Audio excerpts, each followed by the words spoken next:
2, give me 5, give me that one to the side.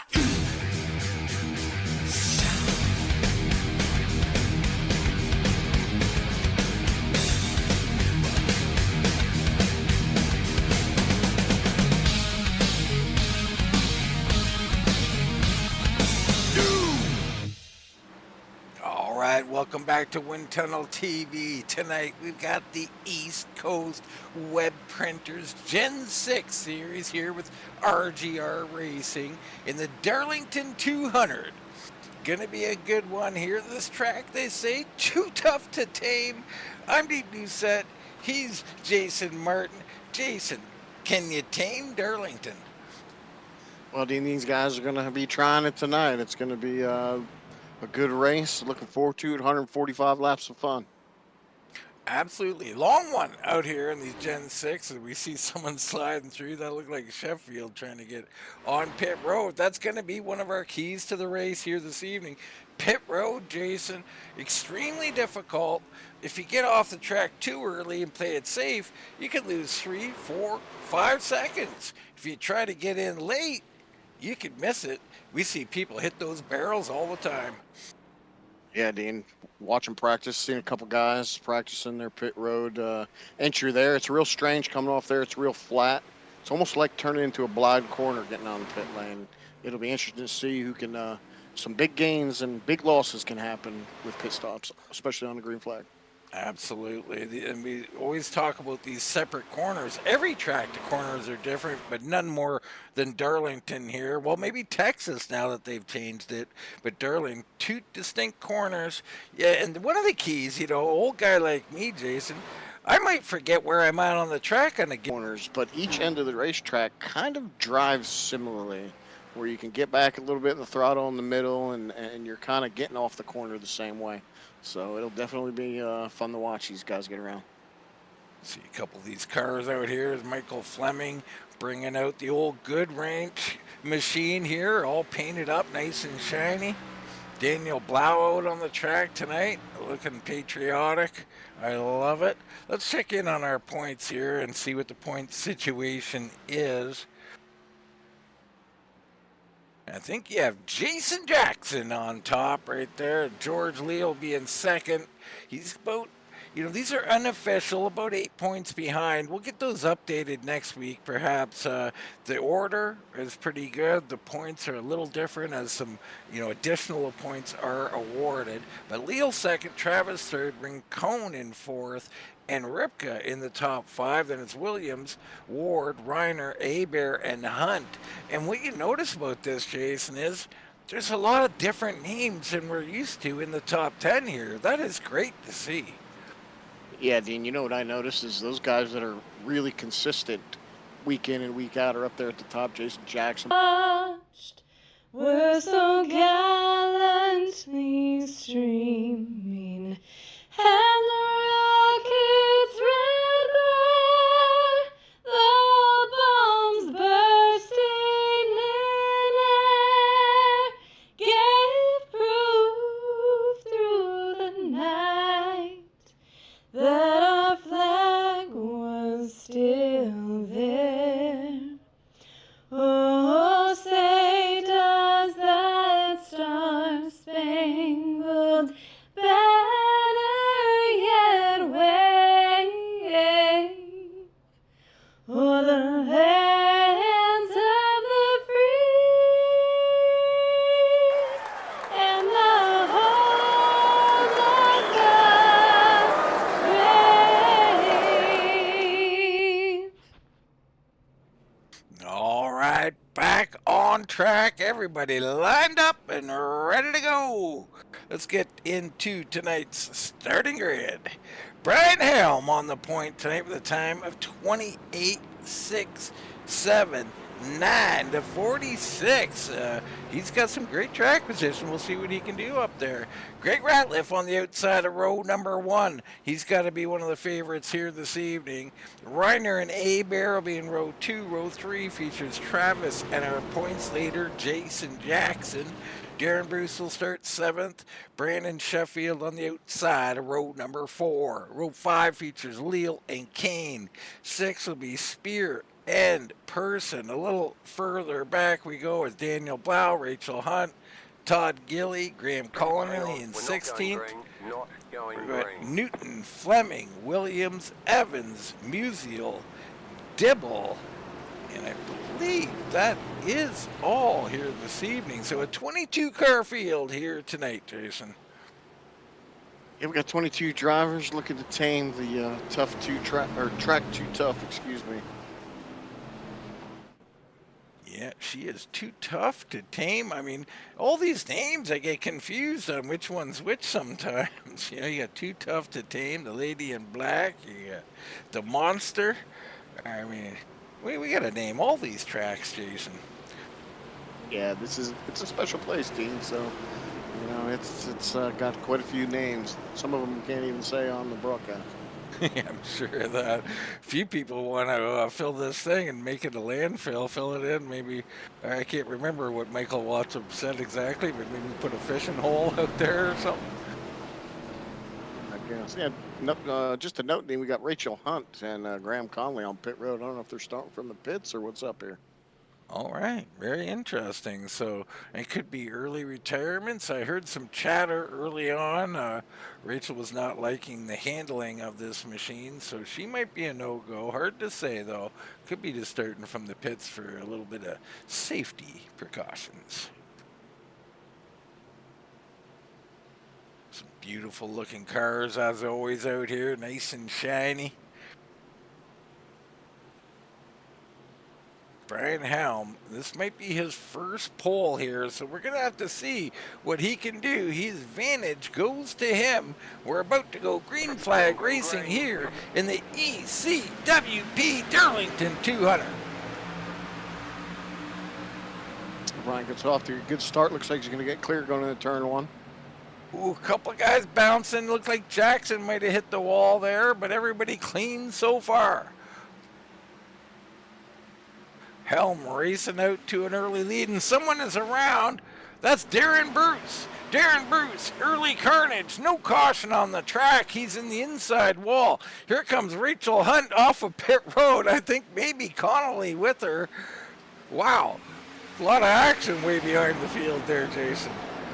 Yeah, Dean, there was a couple cars that spun back there through one of turn. It was at the end of the field. I'm not really sure what happened. I didn't catch it. Just watching everybody go through there again. They're all single file now. Everything is sorted itself out. And now we set up for the grind, which is man versus track, Jason. I mean, this can't be any more true than at this place. You're racing the track here tonight, not the other cars. Yeah, absolutely, Dean. As this track rubbers in, the car will get real tight. It'll definitely be a game playing with that throttle and brake to get through these corners. Looking on Sheffield back there. Or that's George Leal, my mistake. George Leal starting to make some moves. Kane's going to move over, let him and Person go by. Both Leal and Person should be good here tonight. So starting at the back makes this highly entertaining for us up here in the booth. As Person just set the best lap of the race.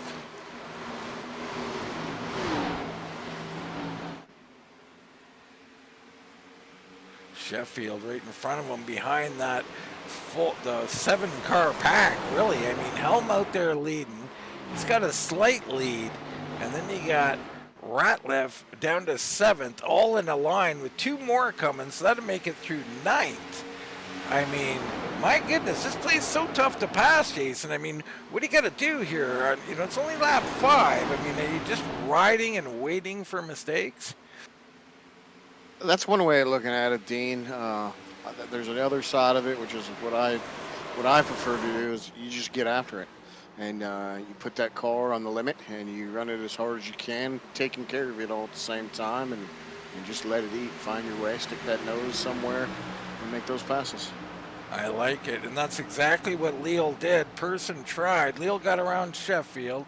And then Person tried, but he didn't have the momentum to carry it through. But you see there, off the corner, he gets ahead of steam. And now Sheffield moving up. Paul K. Travis, something happened with him. I think he must have hit the wall or something. Yeah, something. He just may have He may just held back too early. He didn't want to race too hard. I mean, there's different angles that you can take. And there's definitely that example in this field where guys are hard charging from the drop of the flag, or some guys are a lot more patient. And there's nothing wrong with either way, and both of them work. Absolutely correct. Let's get a look in on our leader here. Go on board with Brian Helm. And maybe you can just see what we're seeing here. Oh, and he hits the wall, of course, Jason, the minute we look at him. Yeah, that broadcaster curse will get you every time. But Brian needs to settle in here, not run the core too hard. He had a really good lead. It looks like he's about pretty close to losing it here. Yeah, it looks like he's struggling a little bit here. This is odd. I mean, we went to see him because he had such a big lead. And wow, he's moving over, and he is down and out. That wall hit must have really hurt him. He's in deep trouble. He's got to come to pit road. I don't even know what's going on. He's letting the whole field go by. And then, well, due to some recent iRacing updates, if you hit that wall a little too hard, it's not as forgiving as it used to be. It can actually cause some right front damage to your wheel, and that'll actually slow you down quite a bit. What a shame for our leader, Brian Helm. It didn't even hit it that hard, I didn't think, but that car, something was off. He didn't like it. He pulls over. New race leader, Greg Ratliff. Jackson and Leal were going at it behind him. Also got James Herbert up there in P2 position behind Ratliff. Yeah, A-Bear has been doing great this season. I mean, I believe he has a win. He's definitely won in one of these series. I get them mixed up. You have to forgive me, folks. Two series here. A-Bear, sorry, I forget that pronunciation. Well, you're gonna be Canadian soon, so you gotta figure these things out. You got it the wrong way around, buddy. Welcome to America. I look forward to it. I come down there and sneak around and come to all your houses now. I got plans on that Newton garage. Let's check in on the Bulldog here, riding the famous chicken pit machine. What do you think of that? Yeah, it's a good looking car. Good movie, old school stuff. I like it. We'll see if he can keep that thing intact or if he's got to bring it in and have a talk with old Lugs Harvey. There's A-Bear you were talking about, currently in second place, fellow Canadian. He's got Memory Express on there. That is a Canadian company. I'm pretty sure nobody else would know that company from the States.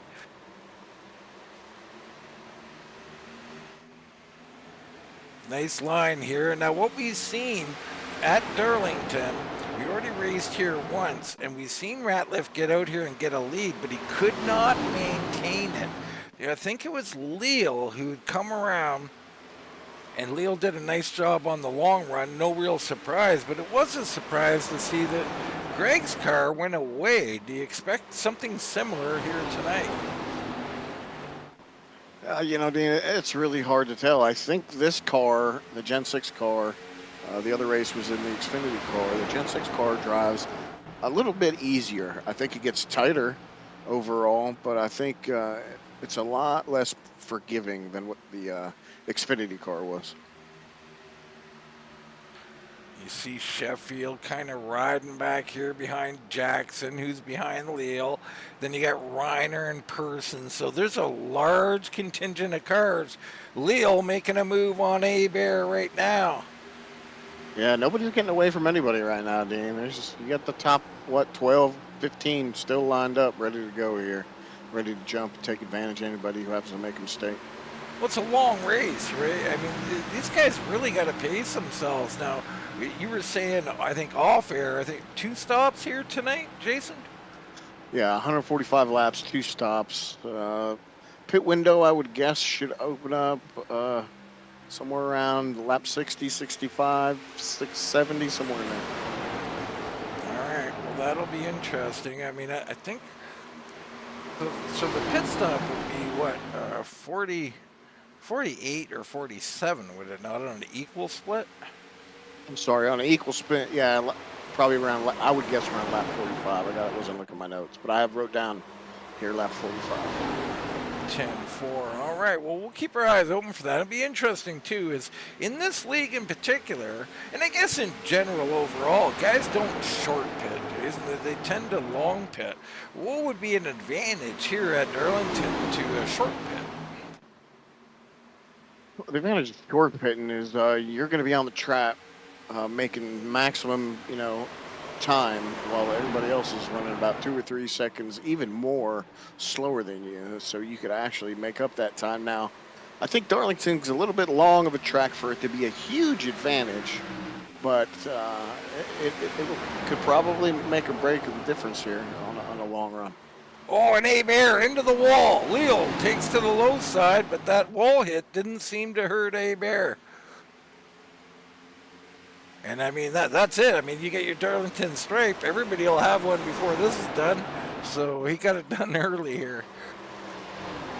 Yeah, it's like I said, I had bad experience earlier in the week during practice with the Xfinity car, and just rubbing that wall as a little bit harder, where you thought you would normally be okay, but it does damage to that right front tire. See Person, he was looking on Reiner just moments ago. Now he's fading. Reiner hits the wall. So everybody's getting that stripe out of the way. There's our points leader, Jason Jackson, in the 87 machine, currently in 4th, as everybody up here has made up several spots. Leal's up 6, Jackson 2, Sheffield's up 3, you got Person who's up 5, and the Bulldog himself, Adam Newton, up 7 spots. How about Gilly? The Gilly is up 4 spots as well. It's good to see Todd the Toad Man running good up there and making some moves on the track. This is kind of a place where he'll excel at for sure, because he's that patient driver who just takes what the track gives him. Yeah, it might be a good night for the Toad Man. We'll look forward to seeing how he does. There's Blau right behind him. That's 12th place. And, of course, Brian Helm, who was out here leading. Car looks fine. I can't for the life of me figure out what happened, but, well, he's still grazing the wall. Maybe he just felt like he might wreck or something. He wanted to go to the back. Yeah, I'm not sure, but he's maintaining back there in 13th place. And it doesn't look like he's hurt too bad. Back up front, Greg Ratliff, who inherited that lead after Helm ducked out. So he's been doing great, but Abear is right there. Everybody's right there. He hasn't lost anybody. George Dibble comes on pit road. This is an unscheduled stop here. This is got to be painful for him to be coming in here at this time. And you can see he's got some Darlington stripe action on the right side of that machine. Yeah, Dan, looks way early to be coming in. I'm not sure a 3-stop will get you anything good here tonight. Oh, and Abear, he's losing traction. He must have brushed the wall. One car by, and oh, Jackson, no give from Abear. Abear races back on the outside. What a job by the Canadian. I mean, I'm sure Jackson not liking it, but Abear says, hey, I'm not giving him up. I just touched the wall, that's all. Yeah, Abear gave no quarter on the exit at 2, kept his foot in it and drove off and kept Jackson behind him. All right, so the race is on. Jackson going to have to do something to pass him. And, it's kind of what we were talking about with the short pit is track position is so hard here. I mean, it's so hard to pass unless you're decisively better. So that's why the long pit comes in, because guys want to have better tires than others so they can make the moves that are necessary. But the short pit will give you the track position. You could leap from, say, 8th, 9th, 10th to 1st and just try and hold guys off. Yeah, Dean, but then there's the other side of that. You're kind of it's a trade-off, for that game, because the guys who wait to later to pit are going to have better tires at the end of the run. Yeah, I guess from my perspective, Jason, is what I would do is if I feel like I'm being held up, I'm doing great, I made some moves, as it looked like Reiner tagged the wall there a little bit. If I'm making some moves and then I come up on a group of, say, 3 cars and I just can't get by them, maybe they're running too wide, there's nothing I can do. I'm going to come in early just to jump them from pit road. I mean, it might not be a great overall strategy, but I will get around them without having to pass them. Well, sure. I mean, there's several benefits to it. You know, if you just follow the lead lap guys, top 5 around the track, running 6, and you're following them around after a 30 lap run, and all you're doing is following them, that's probably where you're going to finish. So doing something different will change the scenario for you. You know, maybe give you an advantage. I mean, you just never know. And Reiner back in the, or that's Paul K actually was in the wall there. So he loses the spot. Right after, I believe it was Jason Jackson. I'm not sure what happened with him, but it almost looked like a helm situation. He kind of let off and Sheffield went by, but soon Jackson regrouped, got that thing together, and he managed to slide up in front of Person. So Jackson in 5th place now. Sheffield moves up to 4th, and he's putting the heat on A Bear. Watch out, if Sheffield's got it figured out, he'll be dangerous. Yeah, you will. George Leo make it past A Bear there in the P2 a little bit ago. Yeah, and that's no surprise. I expect Leal to be at the front by the end of this run. It's really, I mean, if we go to the Xfinity race, right, as Sheffield makes a move on A Bear, looks at it, you know, in that race, Sheffield again had to come through the field, but he was 2nd place. Leal absolutely walked away, but Sheffield had to burn him stuff up to get up there, so he's in a little better position here tonight. I think it's really between these 2 guys, but there'll be others as well.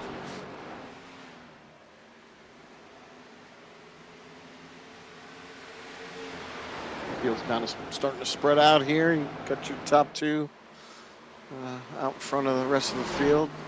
Top 8 still back there, cruising around behind them.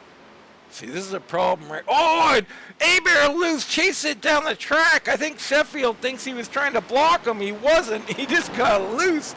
It was like synchronized swimming down there. Unbelievable. And Sheffield still can't make the move. A-Bear continuing to hold him off.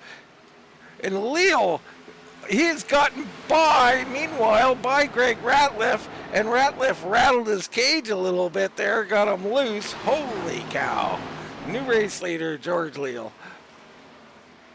Yeah, I think Sheffield's probably running out of patience. I bet he's a little bit hot under the helmet after the last couple laps they were there. Yeah, let's go have a replay on this and see exactly what happened.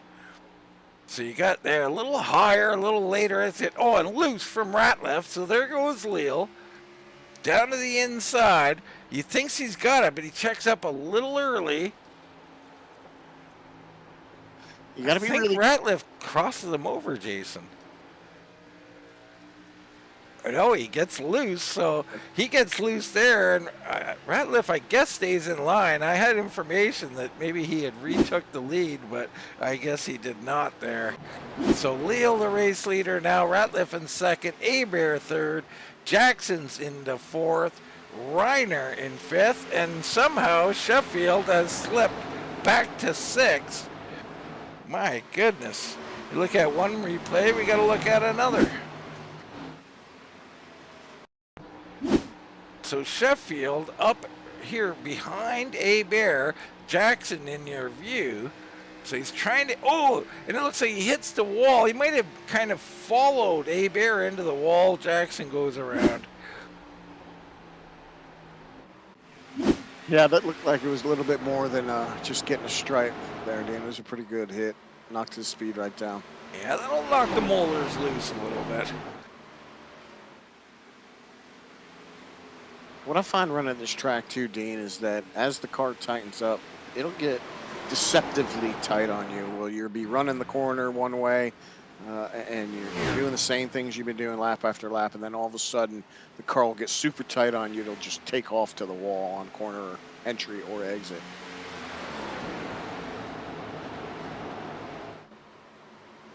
This is the point in the run where these guys are probably being really gentle on that throttle, taking it easy on the entrance and exit of the corner.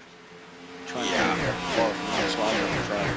I mean, it's really bad, isn't it? At some side, we're on lap 35, so we're about halfway, a little over halfway on a fuel run here. The cars are really tough to handle. You can see guys coming off the corner loose here. Yeah, the cars, you know, they actually they get loose, but they're actually pushing loose. The front tires are grabbing so much grip that the rear end is coming around on them. You can see it on exit quite a bit.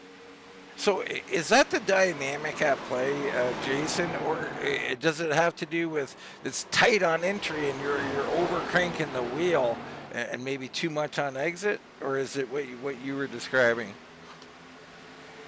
Well, I think it's more the rear end. It's also the rear end as the tires wear. The rear end doesn't have as much traction as the front, so those rear tires start spinning underneath that horsepower. But that front end isn't wanting to turn, but it's still being aerially forced onto the track. All right, some great information there from Lugs Harvey. That's right, Lex Harvey explained it just like everybody can understand it. I still want to talk to, what's her name, Pembroke there? Lonnie Anderson? Showing your age, Dean. Well, I am. For those who don't understand the reference, little stroke race action, of course. Fastest chicken in the South. Let's check in on the chicken himself. The number 2. Riding that Torkel machine, the chicken pit machine. And, you know, Newton's pretty good here at Darlington. He's up 10 spots. He started at the back. But now, you know, that car is starting to show some of that where you're talking about. We've seen the wiggle there. Yeah, these tracks like this kind of suit Newton. I hate to say it. He's always pretty good at these tracks. When the car goes away a lot, he's able to maintain fairly better and a lot better than a lot of us out there. And we look in on 9th, Jason Spear right behind Bernard Person. You got the Spear and the Toad Man here. You know, do you guys take care of their stuff? I expect them to make some kind of moves at some point. That looks like Michael Fleming. Fleming somehow has got himself at least one lap down. Not sure, but that car looks a little unstable there. There's Ricky Williams out in the Camel car. Let's get a good look at that machine. I always like the Campbell look, those colors, something a little different out there, Jason. Yeah, speaking of age, you remember the commercials, Camel cigarette commercials were always pretty funny. Well, most recently, I just remember the Hump Day commercials. Yeah, that's a good one. Yeah. Little shout out to Mike McMillan if he's listening out there. Mike.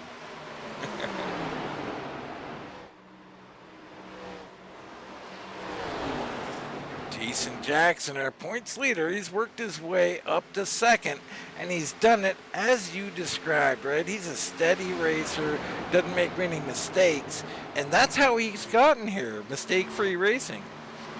Yeah, I'm telling you. I mean, I've watched him. I've been on the track with him. He's always lingering in that top half of the field, and he's this season he's always been there in the end. I think this Gen 6 car really suits him. And Greg, poor Greg Rattler, I'm telling you, something is up. Greg is not enjoying. Oh, and him and Newton come together once and twice. Newton into the inside wall, the chicken pit machine, heavily damaged. No caution as of yet.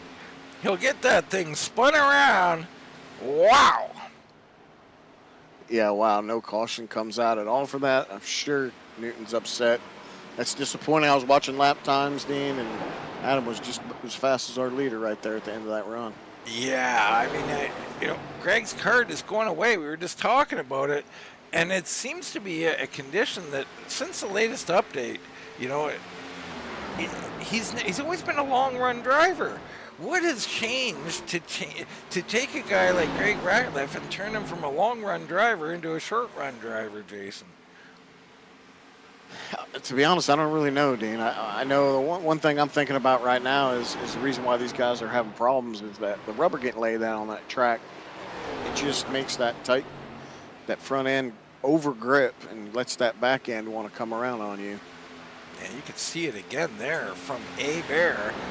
I mean, it's just crazy what these cars are doing. And your description is great because a lot of guys will say, like I say the guys are getting loose, but like you said, the car isn't loose. It's tight, actually. and somehow that's causing them to get loose off of the corner. I know it makes no sense, but it makes sense to me. Well, it's just once you get those, the back tires are spinning, trying to push that front end, and the front end is stuck to the racetrack. What's happening? Those tires are spinning, and it's wanting to pass the front end, especially when you're on hard on the throttle coming up. Yeah, how do you mitigate that, Jason? Well, you have to use your throttle. You got to play with it. You got to treat it, very gingerly, and you should apply the power with your throttle smoothly coming off the corner to make sure you don't induce a loose condition because you're tight. On the Toad Man darts in here. Scheduled stops commencing here. Lap 47. The Toad Man can do math. He's on pit road. Here's our leader, George Leal, doing what George Leal does. He is opening it up here late in the run. Now has a 1.75 second lead over points leader Jason Jackson. A-Bear right there in third. Sheffield has just come into pit road. He is safely in. And that is the thing. When I say safely in, I mean someone is going to hit those barrels. You can guarantee it, Jason. Yeah, it's not easy getting on pit road.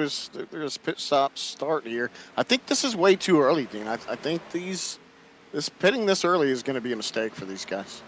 Well, they're going to gain track position, and the thing about Darlington, we've seen with Adam Newton. Adam Newton wrecked, no caution, right? Because Darlington just doesn't produce cautions. The algorithm or whatever it is in iRacing, you have to be in a certain proximity of another car, and the cars wash off the track, and there's so much room down there, it just won't trigger a caution. Yeah.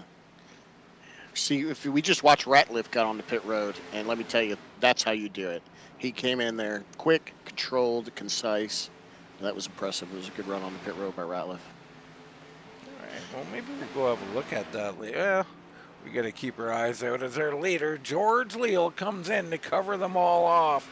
So George Leal on pit road now. We look in, and Bryce Reiner, new race leader here. We'll see how long he stays out. Person moves up to second. Spears in third. Edward Kane now in fourth place. And Darren Bruce. Haven't talked about Darren too much tonight. I'm surprised. Darlington, one of his favorite tracks. He is in fifth. Newton sixth. And Rachel Hunt in seventh place. Reiner hits pit road. Well, Darren had that spin there on the first lap, remember? So he's working. Right. He's working from behind already. He's got a long way to go. And I've got to correct myself again. Yes, these pit stops are scheduled. I keep thinking of that fuel run being 60-something laps, but due to the lap being 145 laps, the pit stops around 145. So these are all scheduled stops here. Yeah, and this is actually already an overcut, right, at this point. Like, Person, Spear, these guys are really staying out a little bit extra here. I'd say already about 3 laps over the mark, which is fine. It's a strategy. We'll see how it plays out for them. Yeah, and there is room to gain here. The overcut, it all works itself out in the end, I believe, especially if we stay green. Wow, almost into the back end of the 8 machine of our leader, Bernard Person there. So fresh rubber out here, and that'll wreak havoc on you.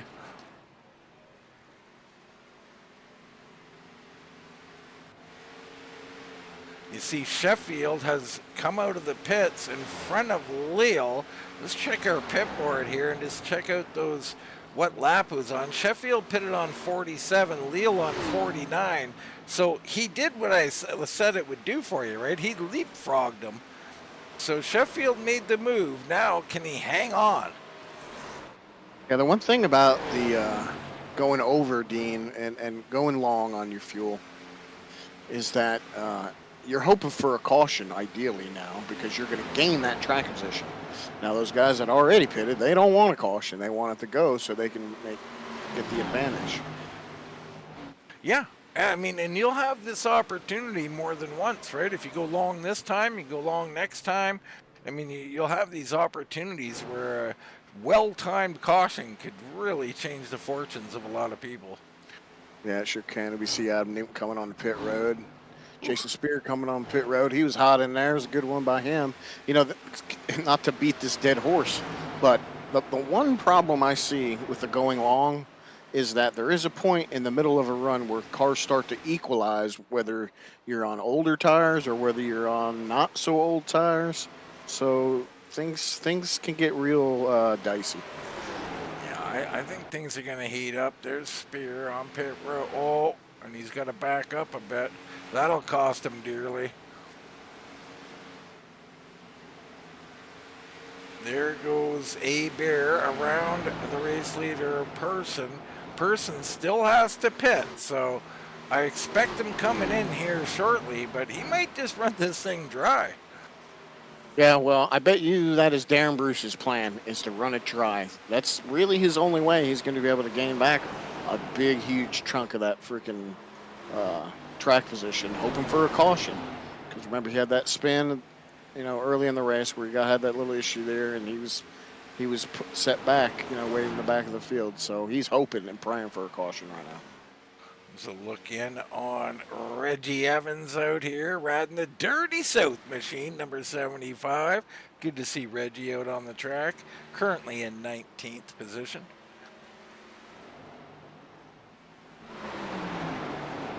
Of course, I think Darren Bruce also, we'll get a look at this car, yeah, also in the Dirty South. So a couple of teammates or a couple of buddies there.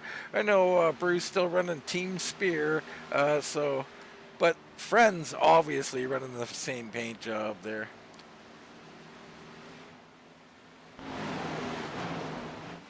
I believe Dirty South being an old team that Darren used to run with a bunch of people.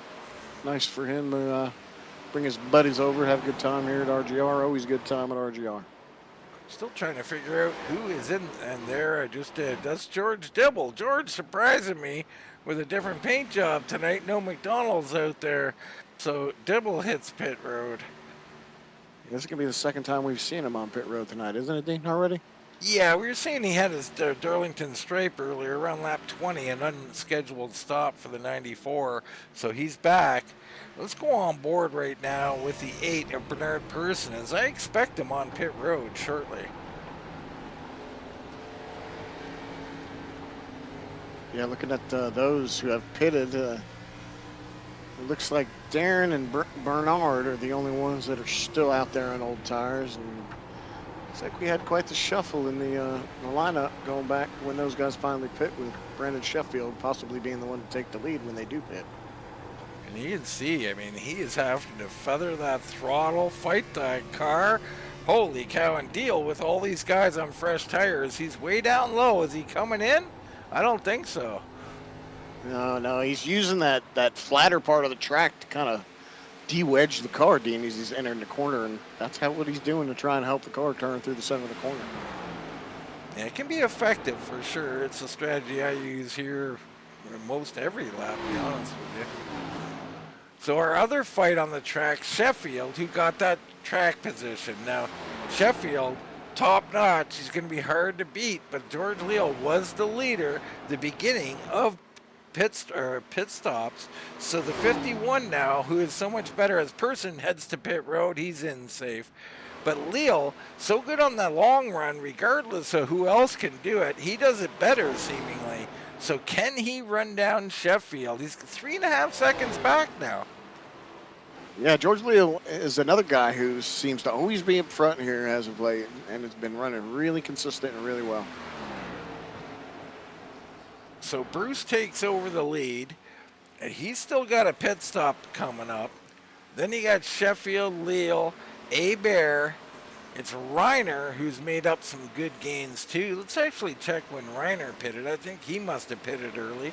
No, he pitted late, lap 50, one of the later ones. So advantage Reiner with the tires there. Yeah, Sheffield, who's going to take over the lead once Bruce pits. He was one of the first cars onto pit road. So this undercut that he took definitely worked out from him. Once Darren Bruce pits, it's going to put him in the lead. All right, that's Reiner. Ratliff on the fresh rubber, he's back to looking like himself, but everybody's coming off that corner loose. It's crazy. Bruce hits pit road. So there we go. All the pit stops have been done. Yeah, Brandon Sheffield was able to make the pass on Darren, and as soon as that happened, Darren immediately pitted, which is the only thing you can do. Darren gambled, then he lost.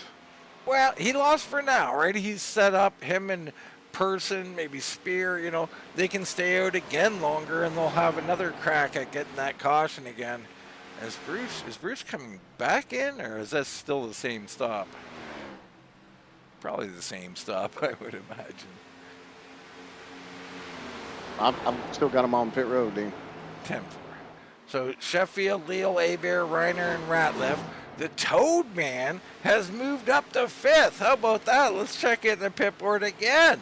I mean, I got to get my information here. So he did, you know, short pit by like 1 lap, 2 laps, but he gained a ton of track position from 10th now up to 6th. But he's going to move over here. He's going to lose a couple of spots as Paul K goes by, and he's going to bring Helm with him. Helm, who was so good early, did he learn anything? Will he be better this run?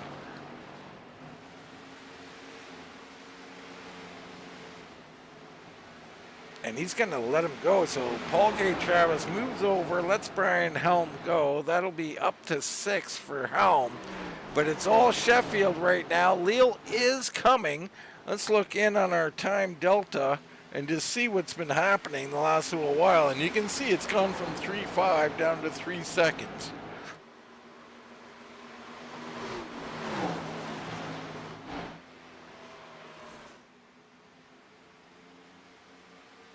Look at the lap history as well. We'll go to Leal for that.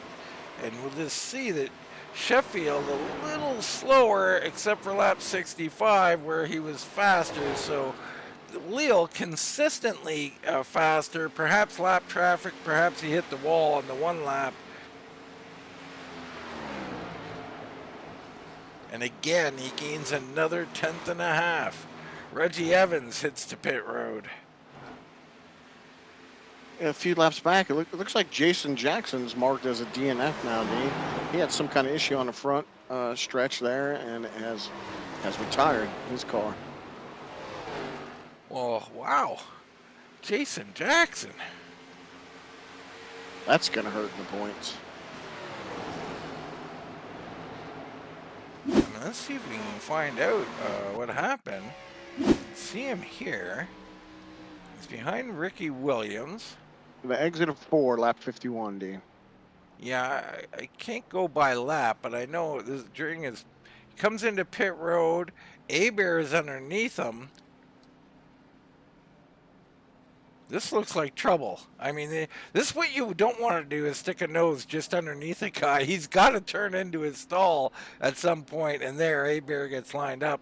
I guess nothing happened on pit road. Is that what you're telling me? Right. He had an issue on the exit of turn 4 on lap 51. I know that didn't help you, but I'm just saying. Well, we continue to look for it.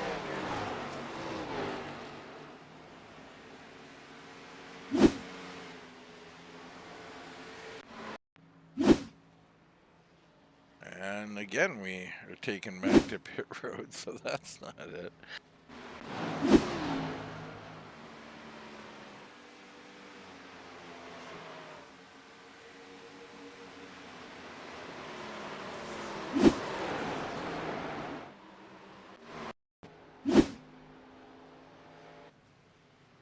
So that also not it. We'll see if we can get back to it. I don't know if we can.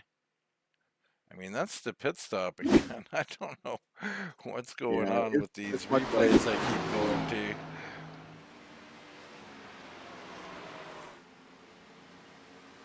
Anyway, unfortunate news there. Jason Jackson is going to shake up the points here. Try one more. I guess I do have laps on here. If I was a little bit smarter, I would have seen that.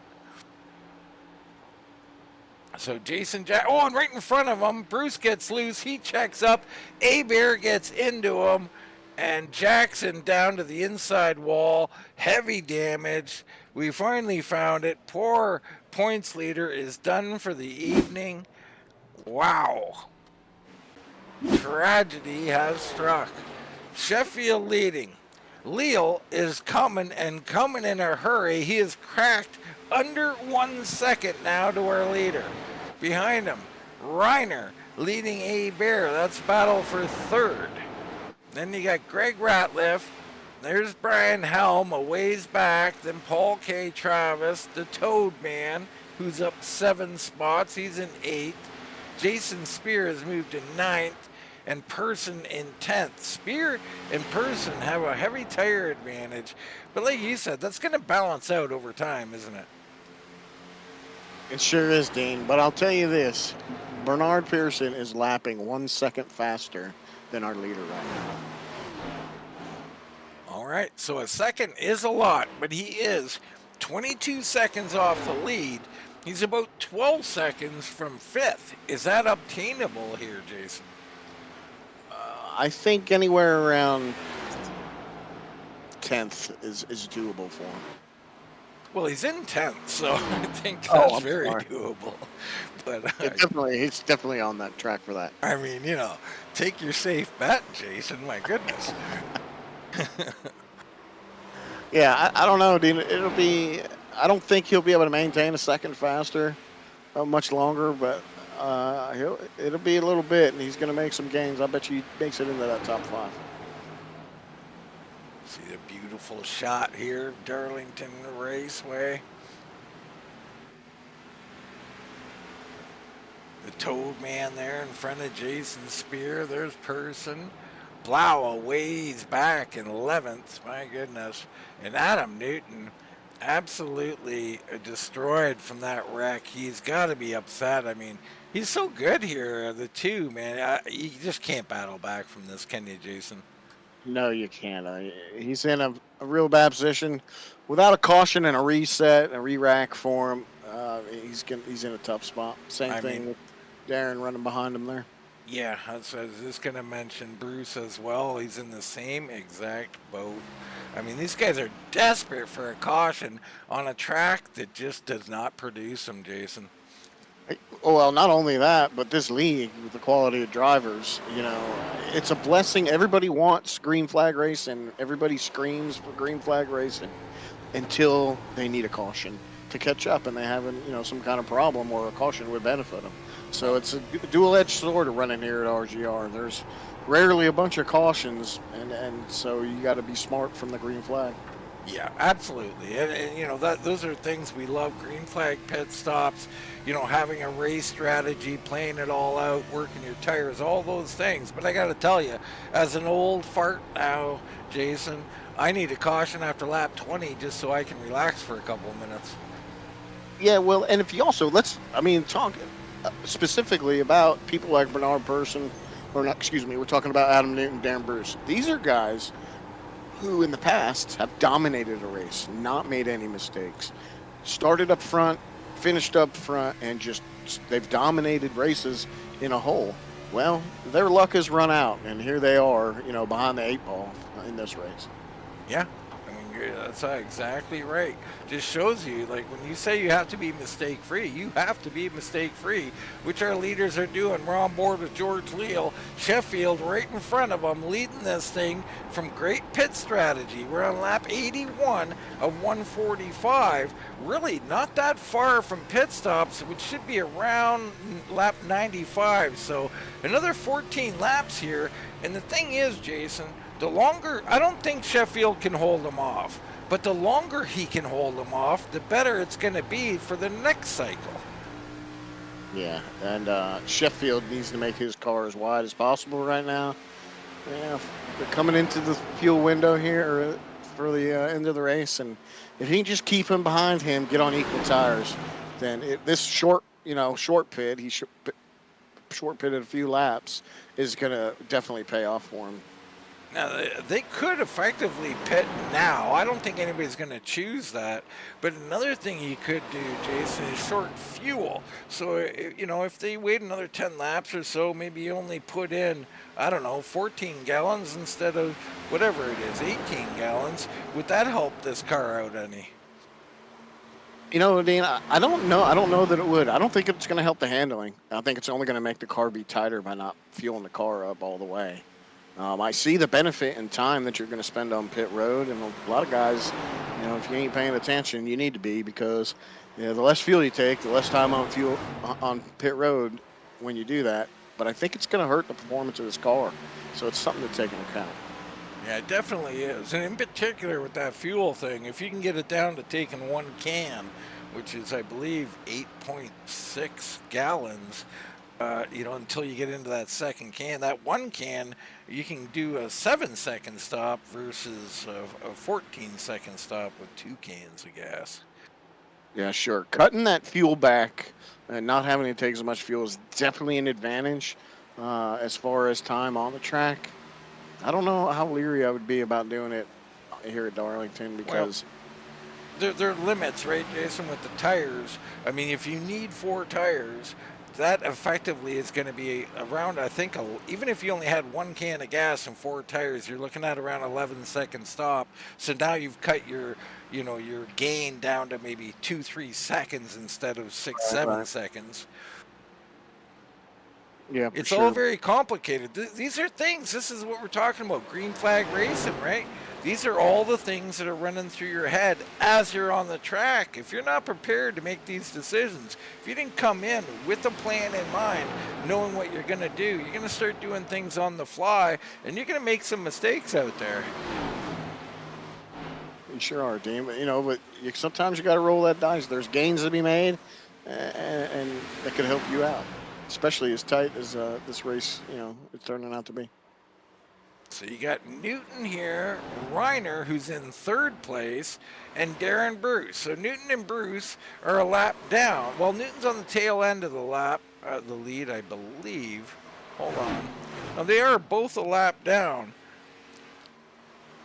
So those two are lap down fighting with Reiner. Reiner's got to hate this, but these guys don't have much choice but to keep racing out here as Bruce makes a move to the inside of Reiner. Reiner probably told him, hey, go on, get out of here, stop bothering me. Yeah, he probably did. Those guys are on a little bit fresher tires from running so long. And looking back in at Bernard Pearson, still going about 0.8 of a lap faster. He's making it up there in the 7th place.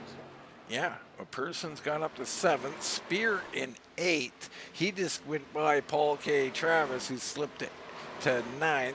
The Toad Man in 10th. So our lead lap cars, let's go to our leader here. It's only 10 guys on the lead lap. The Toad Man, 21 seconds behind the leader. He'll be next up. I mean, my goodness, these guys setting a torrid pace out here as Sheffield still leads Leal. This is huge for Sheffield.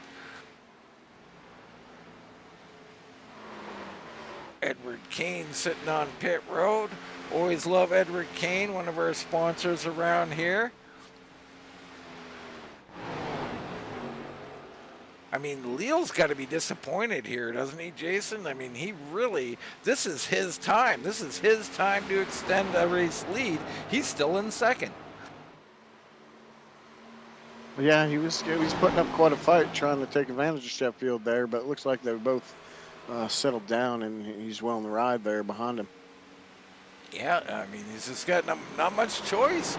We've seen this in the past. One of our old friends here once held up someone here for about 70 laps. It was quite funny at the time, not for the guy who was held up, but for the reasons he did it. And you can do that here. I mean, if you don't want a guy to go by, he's not getting by. Yeah, as the tires wear in on old tires, the line becomes very specific in order to be fast. So you gotta really root a guy out of that line sometimes to get by.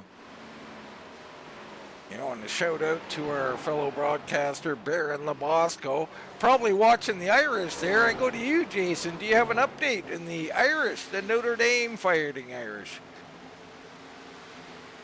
No, actually, I don't have a clue. It's at commercial right now. And what, no score or anything? I believe it's third quarter, tied 10-10. 10-10 in the third half. I like it. Jason not amused by my sarcasm. Sheffield. Sheffield and Leo leading. Reiner in third. Reiner's about 6 seconds behind them. A-Bear still fighting that car. He's been fighting it all night. We've seen a lot out of this with A-Bear. I'll tell you one thing about A-Bear. He's a wheel man, isn't he? He is, Dean, and he's really smart about it. He only pushes when he needs to. He doesn't take any real unnecessary risks, and he's very aggressive, but he's very smart about it. Well, we do know in the interview, we asked him what the key was to winning the race. He did win his first win, and he said aggression, aggression, aggression. So he can get aggressive, no doubt. George Dibble back on pit road. Our leaders still here, Sheffield and Leal, now about a half second. So oddly enough, Sheffield's starting to open it up here. Is this a fact of being up front and having the clean air? Yeah, I think at this point it is, Dana. I think that, when you're behind a guy, you're trying to do all that work to get around him. Sometimes it doesn't work for you, especially at a track like this where it is so difficult to pass it.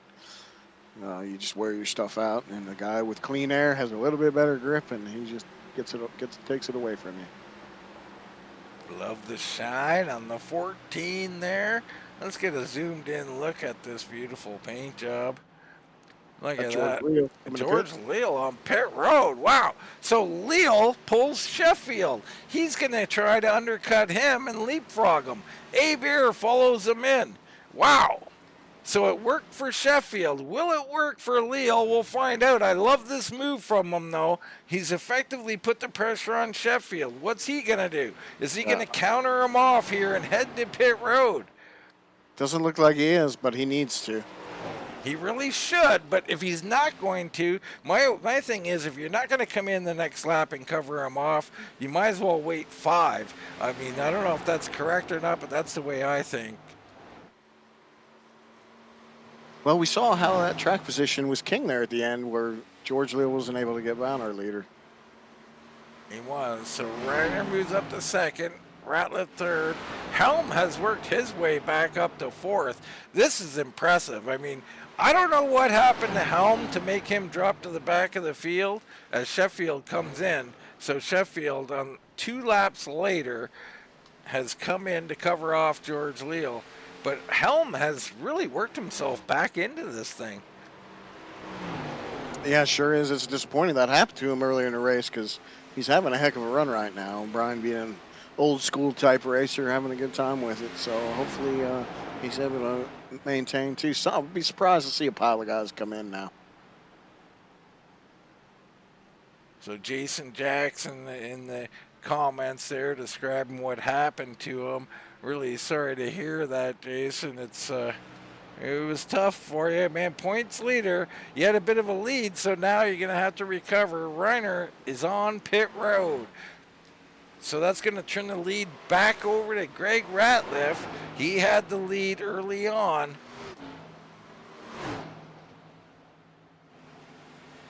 You know, I mean, here's something I don't want to see happen, Dean. I don't want to see Brian Helm or Bernard Pearson stay out long this time. They need to come to the pits, take advantage of that track position they got.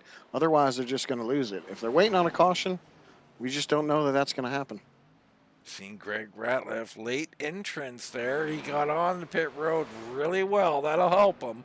Here comes Helm in person on the pit road. Travis as well. And, you know, I said we'll see someone hit the barrels. That's why nobody's hit the barrels tonight.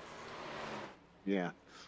And, yeah, I'm glad Brian Helm and Bernard Pearson came to pit road there because if they stayed out long, it wouldn't have worked out for them. So they should make a net gain here if they're and that long, this early pit for them will make that them going long the previous stop pay off.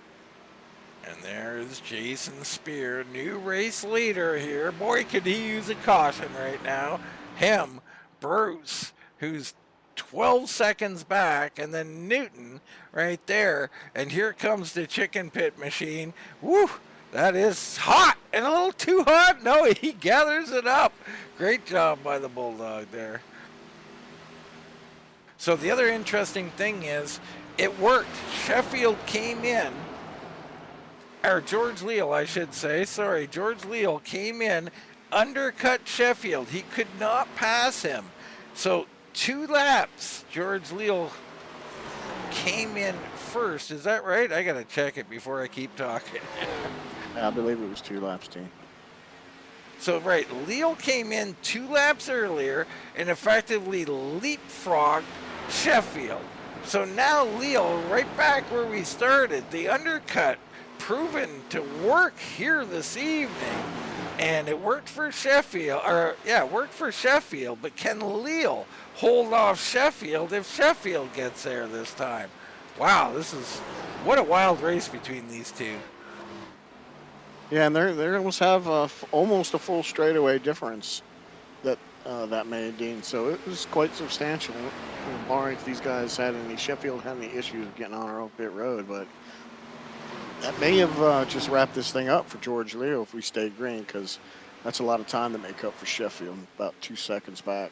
Well, it was about the same as what Leal had to make up to get up to Sheffield. I think Sheffield will make it up. I mean, he's gathering time. Last lap, just, a few hundredths faster as Bernard Persson just sets the fastest lap of the race. He's absolutely flying in 7th.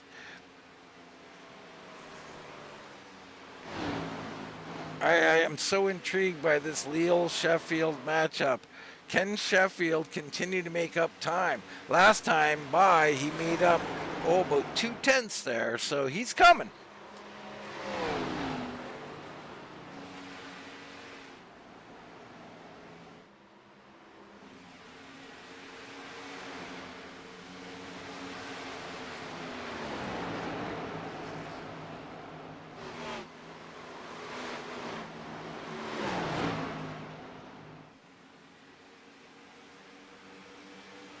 A bit of an emergency sneezing fit there. I think I'm going to be all right, though.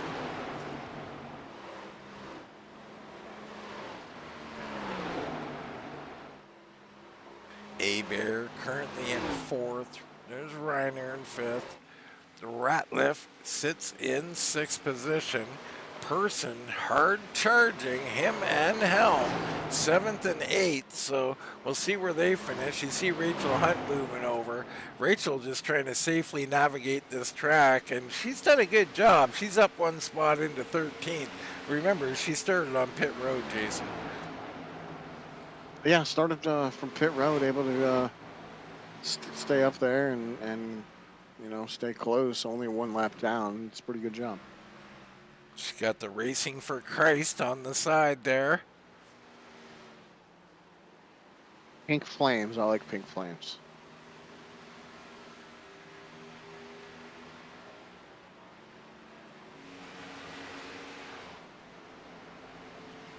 There is our race leader. And he's got Paul K. Travis behind him. I'm not sure if he just got by Paul K. or Paul K. perhaps on fresher tires and coming. I believe he just put Paul K. a lap down, Dean. I'm watching right now. All right. Well, meanwhile, there's Sheffield creeping up. Now 1.25 seconds back. Let's look at the time delta here from George Leal back to Brandon Sheffield, and you can see the graph there consistently coming down.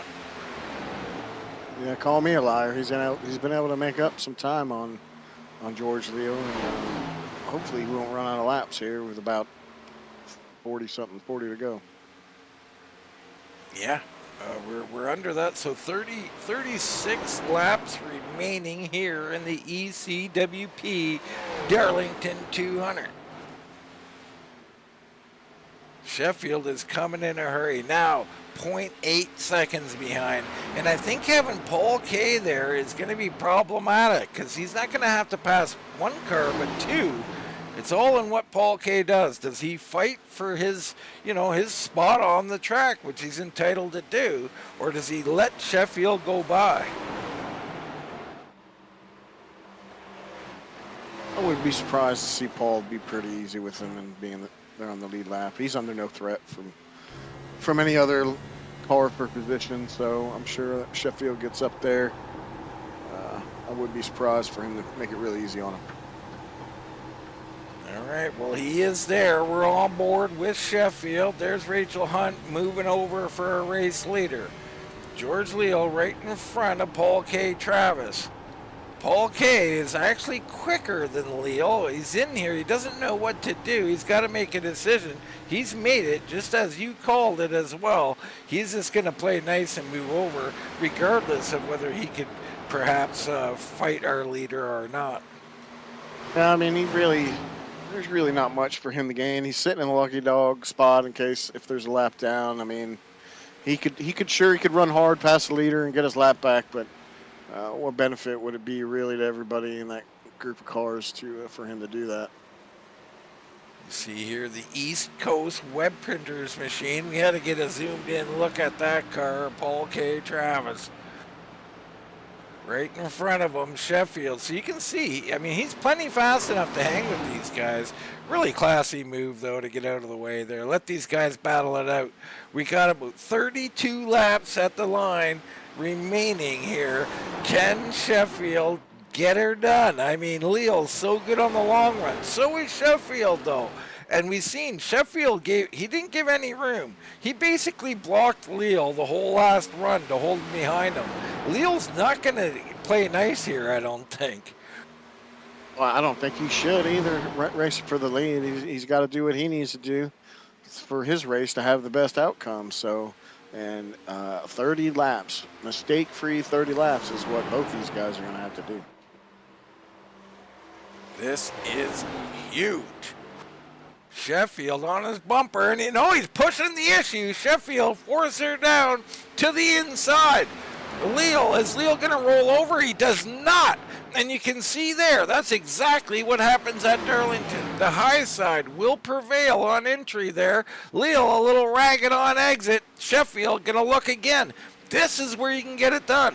Down here in 3 and 4, that's the place to make your passes. I always like to set them up on exit of 2, Jason, and then take it down the straightaway into 3. I want to have a nose on them already. Yeah, it's going to be difficult either way, but it'd be much easier for him to make this pass through 3 and 4, setting him up through 1 and 2, than it will be for him to try and get him at 1 and 2. And you can see already this is coming at a cost. Sheffield's car getting loose. Those tires heating up. That's going to be problematic. He's still trying to force it down there off of 4. I'm telling you, if he would just set him up with a better exit here in 2, he would get exactly where he wants to be, because off of 4, he's good enough. He just has to set him up. It looks like he's done that. Good run here. There comes the move. This is how you get it done. Slowing up a little too much. Maybe he's got no choice, but on the exit, can he do something? Leal fighting back on the high side. They're both loose off the corner. They stay side by side. They'll head down into 1. Way down on the apron goes Sheffield. He has to check up or wreck Leal. Leal prevails. Yeah, Sheffield just throwing it down into turn 1. It was a real brave move. Good thing he was able to stay off Leal. And he's got to regroup, get back up there, and make another plan up, as now Spear has caught up to this group. He's a lap down, but he's not going to be content staying here. I think him and Travis are actually battling for position right behind these guys. Holy cow, could they get up here? I mean, I don't think Travis wants to give it up to Spear. And so they're going to have to start racing a little bit more, and they're going to come up and harass our leaders here. Yeah, definitely Paul Travis and Jason Spear racing for the lucky dog position. I'm sure you're not going to see either one of those guys want to give that up. So this is going to be a 4-battle race, a 4-car race for first place and the lucky dog spot. Yeah, this is crazy. You see our 2 leaders at the top of your screen. We're on board. Jason, and they're wrecking. Something's happened there. Sheffield down the track, back up the track into Spear. Spear collects it off the wall. They're going to be all right. Holy cow. Wow, that was so unfortunate for Sheffield. Just drives it in a little bit too deep. Car gets loose, wiggles on him, comes up the track, has to slow down. Spear has nowhere to go. That was insane. And in the meantime, Spear gets by our leader. Sheffield's quickly regrouped because Leal let off to let Spear go by. He thought he had some time, but Sheffield's right back on him. Yeah, Leo let those two lap cars that were a little bit quicker than him by and allowed Sheffield to get right back to his bumper. So these guys are going to continue to battle for this lead. Wow, loose off the corner again, and you keep seeing it. I mean, Sheffield's better off of 4, but he just can't set him up quite right. There, he's got a big run this time. He cuts her down low. Leo trying to hold him off. Sheffield pushing the issue. Can't get her done. He just couldn't stand the throttle to exit out of the corner, Dean. Couldn't do it. He's got to keep trying and hope for a mistake from Leo, but that mistake might cost both of them the race. Again, right to the bumper. He's not making a move this time. Playing a little different strategy, and I like it. No, this is very smart. Wait your time. Wait on the throttle. As soon as you can get back to it, try and get that run down here off 2. He is all over him. Sheffield pulls out. Again, sending her in there. This time, side by side. Leo looking to get the big run on the high side again. He'll do that. Sheffield can't hold the car straight. He falls back in line. We're going to do this 22 more times.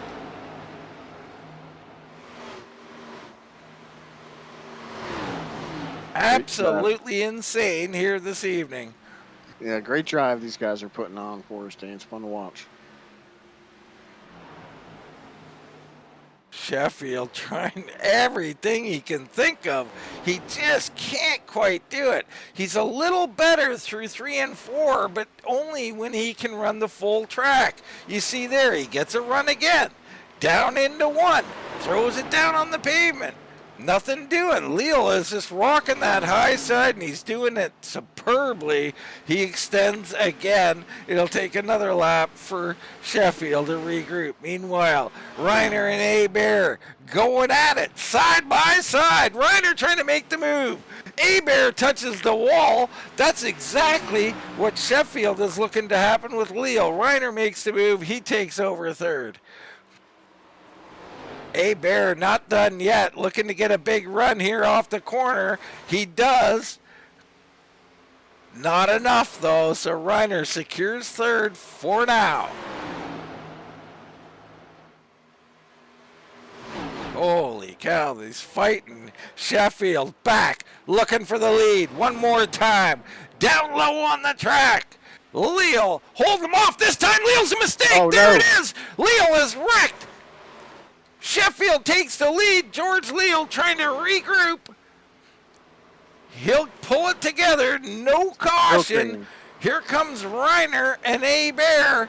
Leal's going to hold those two off. Wow. No, he's not. Reiner goes around. Abear looking to go around. Holy smokes.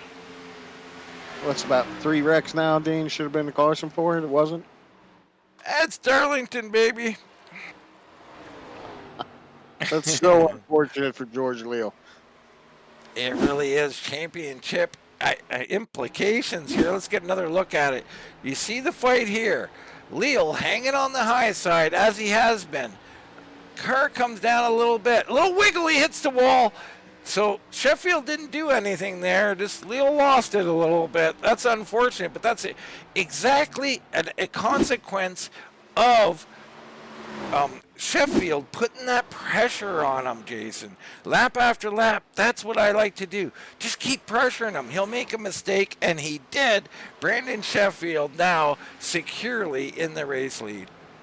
Yeah, remember I said when that battle first started, Dean, however many laps we had left of mistake-free driving. Absolutely. You were all over it, and the mistake was made, and now it's Sheffield's race. I mean, unbelievable. Reiner and Abear have taken over second and third. Leal probably regraining his mental thoughts because I'm sure he's not happy. Whether it's with himself or with someone else, it doesn't matter. He's not a happy driver right now. And once he regroups, he's going to try and battle with Aber and Reiner. They're no slouches. It's not like he's just going to come back up here and take second back as Darren Bruce pulls into pit road. Yeah, and Reiner being 8 seconds back to Sheffield to have this locked up, barring any kind of mistake or caution that comes out, Dean. What action we've seen here this evening. We look into the Toad Man back in 10th. There's the Chicken Pit Machine in 11th. In front of these guys, you got Spear right behind Paul K. Travis. Now, these guys have been like this for a while. Can Jason Spear get up here and take 8th away from Paul K. Travis? Yeah, and with all that going on, Dean, you know, Paul K. Travis and both Jason Spear have raced themselves back onto the lead lap. So all that worked out for them. Yeah, it certainly has. I mean, a caution now would just be absolutely crazy to see at the finish. But again, Darlington just doesn't produce any cautions. Spear down on the low side, thinking about whether to pass or fall in line. He didn't know which to do, so he kind of rubbed Paul K a little bit there. A little indecision there, I think.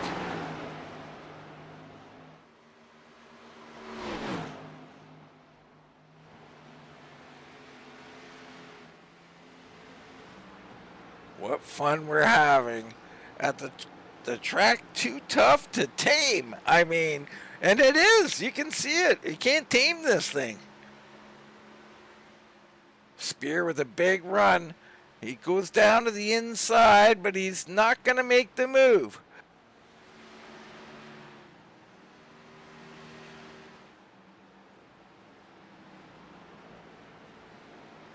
So we'll come back to that. There's our race leader, Sheffield, not far behind him.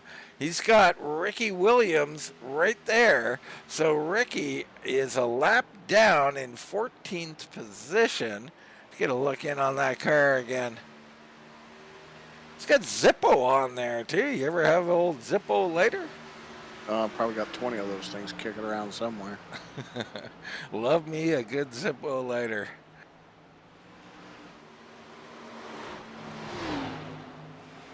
Check in on Aber. So Reiner up in front of Aber. He's starting to pull away.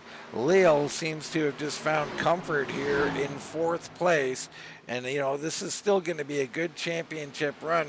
If I remember correctly, he's in 2nd in the points. And Jason Jackson, with his tragedy here this evening, he's in 19th. So Leal, I'm not sure, but he might even take over the points lead tonight. Yeah, it's not a total loss for George. I'm sure it's disappointing. I'm sure he's a little hot under the collar over with some disappointment. But you know, top 4 finish is nothing to be a slouch, to slouch at all. Little Black Rifle coffee. You ever had any of that, Jason? Yeah, I sure have. It's good stuff. All right, there you go. As Adam Newton gets by the Toad Man. So put Newton up into 10th. There's Reiner. He's currently in 2nd. And, Reiner on what seemed like, a somewhat off night, so to speak. He just, you know what he didn't do here tonight, right, Jason? What's that? Well, he didn't make any mistakes that I'm aware of. Well, no, mistake-free. Get you 2nd place every day of the week. Absolutely. There's Aber, currently in 3rd. Leal, still in 4th, not making any progress there. There comes Darren Bruce, absolutely flying on the new rubber, so he's going to go have some fun. He just set his best lap of the race.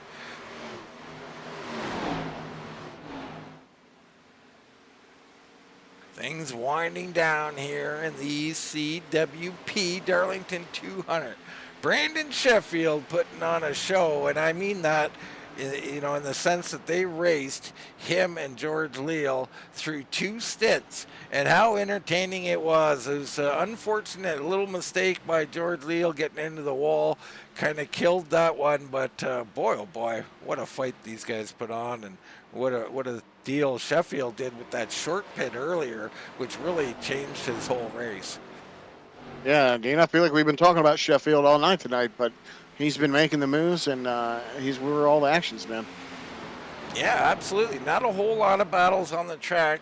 Spears still, he has cleared Paul K. Travis, so that battle is over. Jason Spear now in 8th. In front of him, you got Bernard Person back in 7th.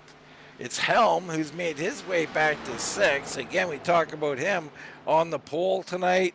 He looked so fast, but then something happened, and he just pulled over and went to the back. Very, very strange. He's recovered nicely.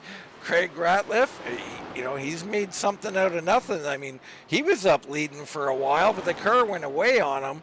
He's found his groove and finds himself in 5th place. There's Leal, not far ahead, really. So maybe Greg can still get up here and steal another spot. I doubt it with only 5 to go. Looks like Bear has caught Reiner, so how about that?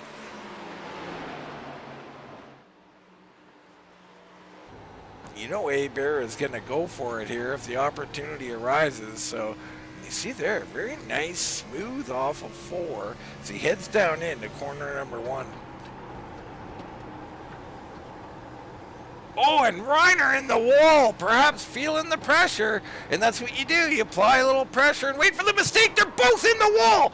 Big wreck. Bear is all over the place. So, wow, one mistake leads to another. Bear's going to go back up and hit the wall again. Holy cow. Craziness late, and all of a sudden Greg Ratliff comes into the picture. Bear is thinking about taking 2nd. Instead, he has fallen to 4th, and now Greg Ratliff looking at him. This is what happens at Darlington. The track too tough to tame. Yeah, what an unfortunate series of events there for Bear.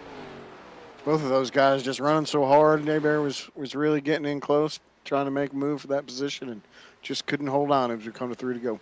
And Reiner is just about cooked. That car is hanging on for dear life as George Leal comes in behind him. Reiner just trying to get through these last 2 laps. Smooth exit that time. That might solidify it for him. Sheffield out front, cross the line, takes the white flag.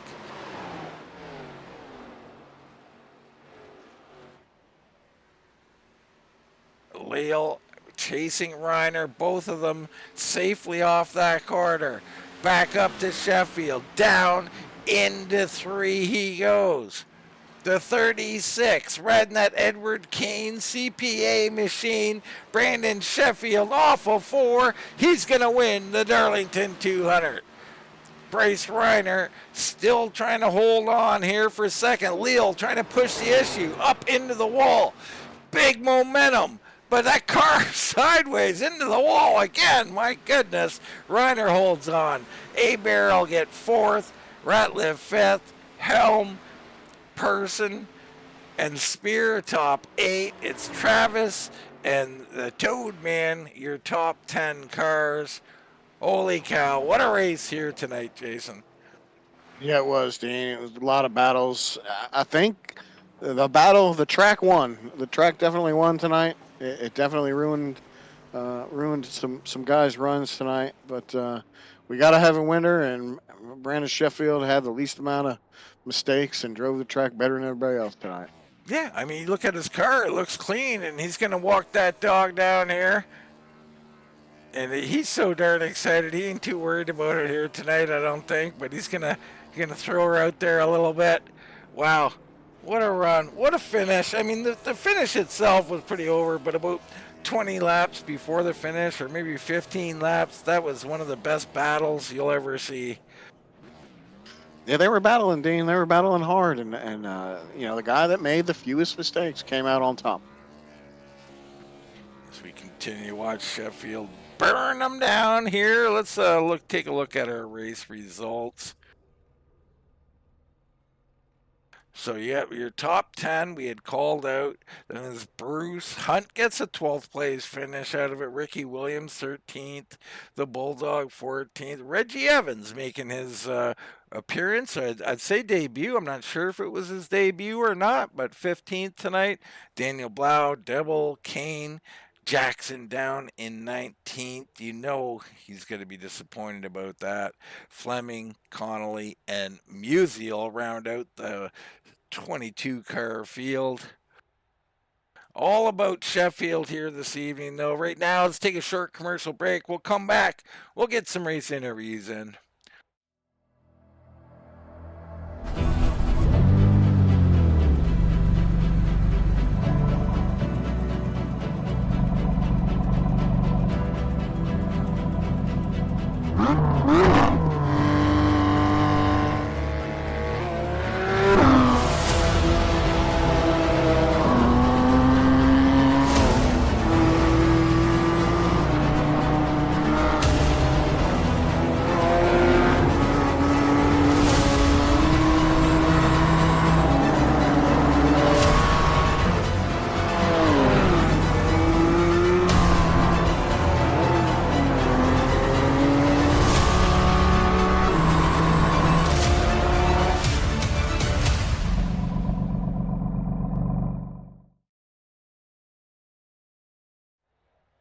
All right, back here at Darlington and the ECWP Darlington 200. Brandon Sheffield, your race winner. I mean, it had everything you could hope for, except for a caution. I mean, I think I would have liked to have seen the caution tonight, Jason. Yeah, I know there's a couple drivers out there that had some hard luck in the beginning that sure would have liked to have one, have that next second restart. But hey, man, that's what RGR is all about. Sometimes you die with the caution, or you live with it. Something like that, right, Jason? As we bring Oh, in our third place finisher, the number 51, George Leal. George, I mean, you got to be a little disappointed, but man, was that entertaining. Yeah, it's all good. It was a lot of fun. I was a mess there on that last run. Don't really know what happened, but it was fun. It can happen at Darlington. I tell you, I've driven this track many times, and then just when you think you got it mastered, that car can go away on you. Tell us a little bit about the car here tonight. Yeah, I'm not really one to complain about setups and stuff, but that one was really, really on the edge, and you really had to be careful getting on the throttle, and the exit was real snappy, and then it would get randomly loose depending on how you did the center. But on that last run, I didn't fill up all the way, and I thought maybe that had something to do with it, but it just felt like the track really changed, and I was like trying to hit my mark in turn two where you kind of let back off, and it was just getting really loose on me, and I couldn't get in the throttle, and Brandon did an awesome job there. Well, he did. I want to talk about this battle in a couple of different ways. One, you had the first stop, Sheffield short pits you, he leapfrogs you, and then, he fights hard to maintain his spot, something you can do at Darlington, and then you flip the script on him there on the next stop and leapfrog him and try to hold him off. Was there any bad blood there with that run the first time when he leapfrogged in? You tried and tried to get by him, and he wasn't giving any. No, he had to do what he had to do, and same for me on the next run. He's a really good race driver. I enjoy racing Brandon. But yeah, once he jumped me, I knew I was going to catch him with a couple lap fresher tires, but I didn't realize it was going to be damn near impossible to pass him. And then I figured I felt really comfortable on the long run, so I was like, well, I'll just do the same thing to him on this next run, and I should be okay. And I thought when he caught me, I was going to be able to kind of maintain there for a while if I held him off for a few laps, and maybe he'd heat his stuff up, but my car just got worse and worse. Yeah, I mean it's so hard to maintain here, and at that end there, I don't know if we've seen it correctly or not, but it looked like you just got a little loose off the corner and hit the wall. Is that accurate, George? There's no contact there or anything, was there? No, I definitely I was getting loose and I hit the wall, which caused Brandon to run in the back of me. But there was nothing he did ill or ill intentions there. That's just my fault. Yeah, I mean it's the track too tough to tame, George. That's what it's about out here. I thought you guys put on one whale of a show, man. I found it highly entertaining. A little disappointed that it seemed to me in 3 and 4, like the low side, you just could not get off of 4 to complete that pass. Yeah, that was definitely the case. And then we all know 1 and 2, like even if you do get a runoff at 4, it's like it's just challenging just to get through the corner, let alone keep your momentum up for a pass. So it makes it really hard to pass on the old tires. Well, you did a great job keeping your wits about you. A couple other mistakes bring you back to third place here. You may have took the points lead. If not, you close in because Jason Jackson had unfortunate things happen. So the points battle's on, George. Third place, nothing to sneeze at Darlington. You put on a great show. Congratulations, brother, and we'll turn it over to you. Yeah, appreciate it. Appreciate you guys doing the broadcast, and appreciate everybody at RGR, and good race to Brandon, good win, good race.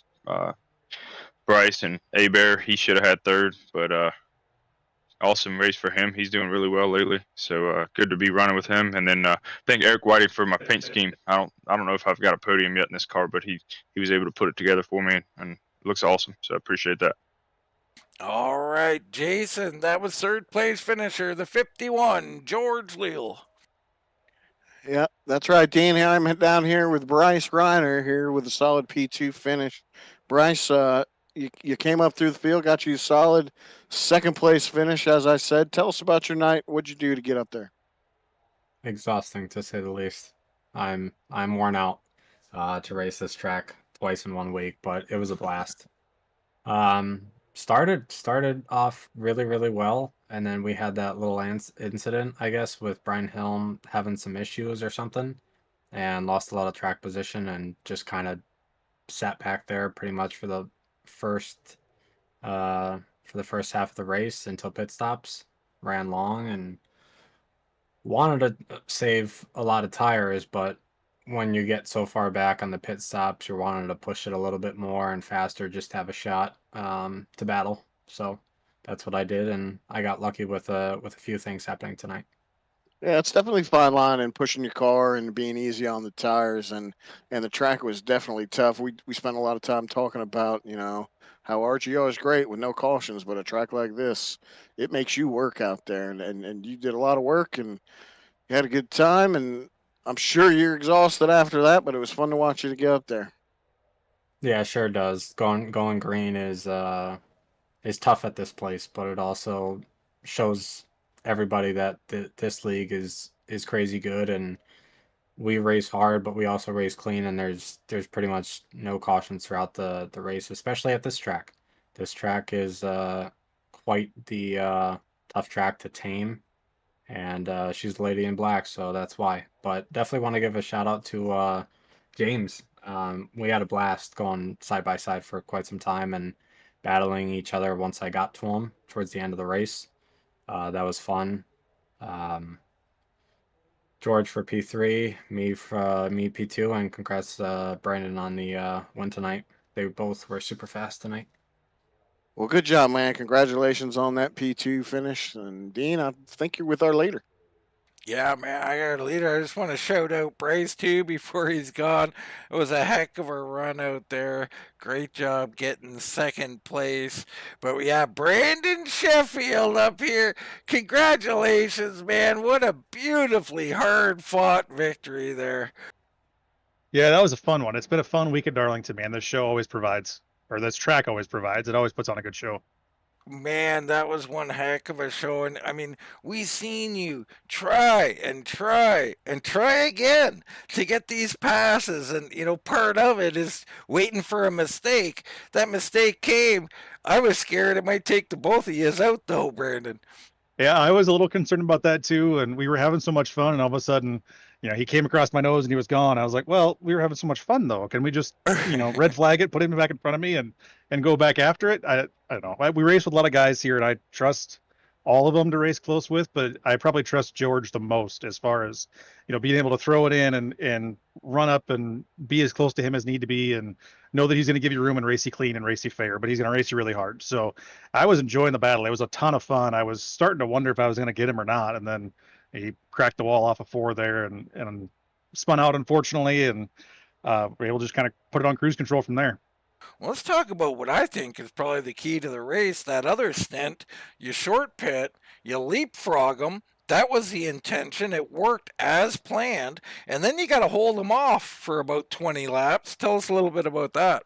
Yeah, really well, first things first, I noticed early on dirty air in this car was way worse than the B car on Sunday.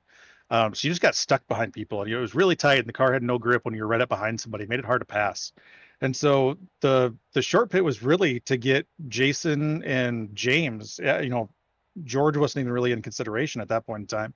I didn't so much care about him. I just wanted to be able to leapfrog those guys and get to second, and then see how I compared to George. And I short pitted up. He stayed out a little bit longer, and I got out in front of him by a couple seconds, knowing he was going to run me back down. And he got to me, and I said, "Well, let's see what this dirty air does to him." And sure enough, he was pretty much parked behind me all the way to the pit stop. So, yeah, knew once he pit before I did that then I was going to be in the same position. And he just didn't seem to be as good that third run, so I was able to get back to him and put a couple runs on him. And then unfortunately, what happened. But overall, yeah, the pit strategy worked out the way it was supposed to, and had the speed we needed, and it just all worked out tonight. I mean, Brandon, does that mean I can say you did him dirty? I don't know if you can go that far, but it's racing, man. It was great racing, great strategy. I was saying I didn't even really think about the lead either. Maybe right afterwards I did, but I was thinking, yeah, you want to get by those two guys. This is a strategy I deploy here at Darlington. It's very difficult to pass. So, I mean, if you get behind a couple of guys, you feel you're a little quicker than, why not come in, right? I mean, it's a race-winning move, and George tried to do it to you too, and he pulled it off. One mistake was the difference. Yeah, I mean, you and I have been sitting here enough to know that, normally if I do anything, I try to run long rather than run short on people, because I'd rather chase than, get out front and then not have as good of tires on people. But tonight, that's what we need to do, is we need to short pit and get out in front of people, and then hope the dirty air played to our advantage, and it did. Well, like I said too, George does it now on the last run. Brandon, were you surprised that he come in and short pit? Because George is just like you. He's a long run guy. He's not going to come in and short pit. He's going to do the long pit. No, I knew exactly that was going to be the way it was going to go, because I was either going to run out of gas or wait until he pitted before me. So I certainly wasn't going to pull off and give him the lead and let him come chase me. Which would have much rather chased him. So I figured that's the way it was going to play out, and as much as I was wishing I was in front of him when I was behind him, it worked out for us. Man, did it ever. Thrilling race there. Like you said, a little unfortunate we didn't get those last 10 laps, because that would have been some beautiful stuff. Some door banging maybe would have occurred coming off of 4. But nonetheless, great victory, Brandon. Congratulations, man. And we'll turn it over to you.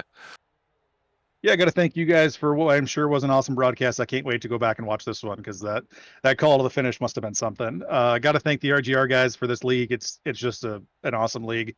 They do a great job with it. I think these Gen 6 cars, they hit it out of the park with these things. I keep saying it, odd decision to make, I think, for a league owner to go race a car that's not on the service anymore. But it's really worked out well in this league. So hats off to them. I got to thank the boys over at GDR. They both had tough nights tonight. Jason was caught up in a wreck. So was Ed. Got to thank Ed. He sent me a wheel this week that I bought from him. This wheel's now 1-for-1. So I think I'm going to keep running it. And on the car, Caden Hammond Foundation, CadenHammondFoundation.org. If you want to learn more about that. And then Ed Kane CPA also on the car. Tax season, it's coming up. And I also got in trouble because I only talked about Ed doing taxes. He's a CPA. Whatever you need accounting wise, he can do it for you. There you go. I could always use some math help at least. Does he do tutoring? He's the only one that could tell me how many laps were left in the race as we were counting them down. All right, that's Brandon Sheffield, number 36, tonight's winner. Great job by him. Jason, what a race tonight. Yeah, it was, Dan. It was a good time and a good race, and caution free. There's a couple incidents probably should have been a caution, but the guys were able to figure it out, and they kept it going. It was a great finish. Yeah, great finish. Leo unofficially does take the points lead. So some big movers. Reiner moves up 4. Abear, Person moves up 5. Hunt moves up 3. So a little shifting there, as a couple of guys didn't make the race tonight, like Rincon, Ripka, Williams. So things are changing, things are shifting, and we got ourselves a championship battle. I can't wait to continue. We'll have all the coverage next week as we head to Richmond Raceway. That'll be a good one. Can't wait for it. But from here at Darlington, that's going to wrap it up. I'm Dean Doucette. He is Jason Martin. We'll see you right here next time on Wind Tunnel TV.